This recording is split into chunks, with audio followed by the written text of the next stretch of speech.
Hi hello welcome back to my channel అండి. నేనైతే ఈరోజు పెయిన్ కిల్లర్స్ గురించి అయితే మీతో ఇన్ఫర్మేషన్ షేర్ చేసుకోబోతున్నాను. చాలామంది ఎక్కువగా పెయిన్ కిల్లర్స్ యూస్ చేస్తూ ఉంటారు, అది అందరికీ తెలిసిన విషయమే. తలనొప్పి, కాలు నొప్పి, బాడీ పెయిన్స్, ఫీవరు, సుస్తుగా ఉంది, ఇలా అన్నిటికీ కూడా పెయిన్ కిల్లర్స్ ఒక్కటే మార్గం అన్నట్టు చాలా ఎక్కువ మోతాదులో పెయిన్ కిల్లర్స్ యూస్ చేస్తూ ఉంటారు. ఆ పెయిన్ కిల్లర్స్ 1-2 ఓకే, లాంగ్ టర్మ్లో చాలా ఎక్కువ మంది ఎస్పెషల్లీ ఏజ్ అయిన వాళ్ళు కానీ ఇలాంటి వాళ్ళు లాంగ్ టర్మ్లో యూస్ చేస్తూ ఉంటారు. ఈ లాంగ్ టర్మ్స్లో పెయిన్ కిల్లర్స్ యూస్ చేయడం వల్ల ఏంటి అంటే కిడ్నీ ప్రాబ్లమ్స్ కానీ హార్ట్ ఇష్యూస్ కానీ ఇలాంటివి ఎక్కువగా వెళ్తూ అంటే ఏజ్ అవుతా ఎక్కువగా వచ్చే ఛాన్సెస్ అయితే ఉంటుందన్నమాట. Pain killers especially without doctor prescription వాడటం అస్సలు మంచిది కాదు.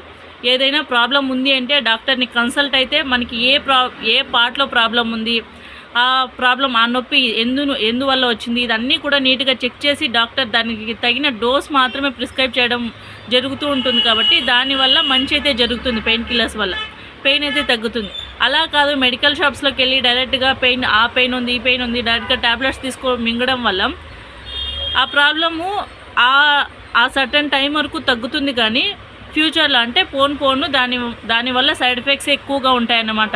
ఇదైతే అందరూ దృష్టిలో పెట్టుకోవాల్సిన ఒక ఇంపార్టెంట్ విషయం.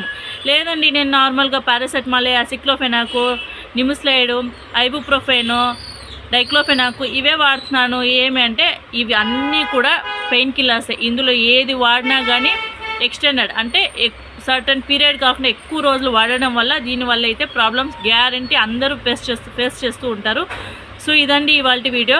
పెయిన్ కిల్లర్స్ మిమ్మల్నే కాదు మీ ఫ్యామిలీని కూడా చాలా బాధ పెడుతుంది. అదొకటి గుర్తుపెట్టుకొని పెయిన్ కిల్లర్స్ ఎంత వాడాలో, ఎంత మోతాదులో వాడాలో అంత మాత్రమే వాడండి.